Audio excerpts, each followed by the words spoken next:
Pred prijatím dnešného prvého recipročného opatrenia proti Ukrajine pre nepriateľské akty prezidenta Zelenského som mal záujem telefonicky s prezidentom Ukrajiny hovoriť a získať odpoveď, kedy a či vôbec budú obnovené dodávky ropy na Slovensko. Obdržali sme správu, že ukrajinský prezident je pripravený na rozhovor až po 25. februári tohto roku. Vzhľadom na závažnosť situácie a vyhlásený stav ropnej núdze na Slovensku sme za týchto okolností nútení pristúpiť k prvému recipročnému opatreniu okamžite. Bude zrušené i hneď po obnovení tranzitu ropy na Slovensko. V opačnom prípade pristúpime k ďalším recipročným opatreniam. Na dnešnom rokovaní s ministrom financií Slovenskej republiky Lacom Kamenickým ako 100% akcionárom Slovenskej prenosovej sústavy a najvyšším predstaviteľom tejto akciovej spoločnosti som zúčastnených požiadal o zastavenie núdzových dodávok elektrickej energie na Ukrajinu. Od dnešného dňa platí, že ak sa ukrajinská strana obráti na Slovensko s požiadavkou o výpomoc pri stabilizovaní ukrajinskej energetickej siete, takúto pomoc neobdrží. Ako som uviedol, ide o prvý recipročný krok, na ktorý má slovenská vláda oprávnenie bez porušenia akýchkoľvek medzinárodných pravidiel a záväzkov.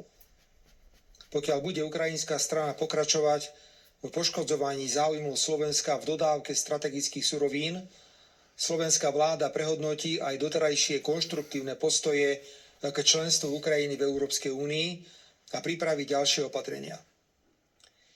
Slovensko pomáha Ukrajine na všetkých frontoch. S utečencami, dopravnou infraštruktúrou, dodávkami plynu, havarijnými dodávkami elektriny, humanitárnou pomocou. Podporuje európsku perspektívu Ukrajiny pri splnení potrebných záväzkov. Napriek tomu sa ukrajinský prezident správa k Slovensku ako nepriateľ. Najskôr nás poškodil zastavením tranzitu plynu. Straty na našej strane sú 500 miliónov eur ročne na tranzitných poplatkoch. Jeho argumenty, že kupovaním ruského plynu podporujeme Ruskú federáciu, sú falošné a nepravdivé, pretože viaceré západné krajiny vo veľkom nakupujú ruský skvapalnený plyn. Je úplným paradoxom, že ešte aj plyn, ktorý podľa európskeho práva musíme cez naše potrubie doručiť na Ukrajinu, má ruský pôvod. Ukrajinský prezident nás úmyselne poškodil aj zastavením dodávok ropy cez ropovodu Družba. Museli sme vyhlásiť stav ropnej núdze. Čerpáme z vlastných zásob. Rafinéria Slovnaft musí hľadať ropu komplikovane po celom svete, čo zvyšuje jej cenu, ako aj prepravné náklady. Pritom naše spravodajské služby hlásia, že ropovod na Ukrajine je funkčný. Ukrajinská strana nám každý deň poskytuje iné informácie o stave ropovodu, ako aj o pripravenosti pokračovať v tranzite ropy. Nášmu veľvyslancovi v Kieve nebolo doteraz umožnené navštíviť tú časť ropovodu, o ktorej ukrajinská strana tvrdí, že je poškodená.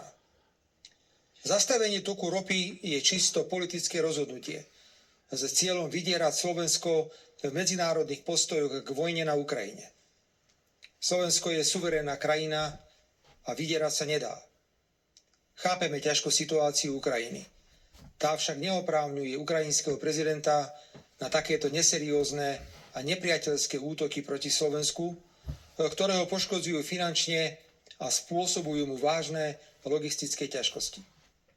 Slovensko nesúhlasí so zastavením dodávok energetických surovín z Ruskej federácie, ale musí rešpektovať rozhodnutia príslušných európskych orgánov, že do konca roku 2027 budeme od týchto surovín odstrihnutí a jedna východná surovinová závislosť bude nahradená druhou západnou. Reciprocita je základným pravidlom v medzinárodných vzťahoch. Prvá odpoveď vlády Slovenskej republiky na nepriateľské akty ukrajinského prezidenta v podobe zastavenia havarijných núdzových dodávok elektriny je preto úplne na mieste. Slovensko má právo na dodávky ropy. Preto na otázku, či si ukrajinský prezident želá ďalšie recipročné kroky, si musí odpovedať ukrajinský prezident sám a rozhodnúť, kedy dodávky ropy obnoví. Chcem pána prezidenta ubezpečiť, že na takéto kroky sme nielen pripravení, ale aj ako suverénna krajina oprávnení.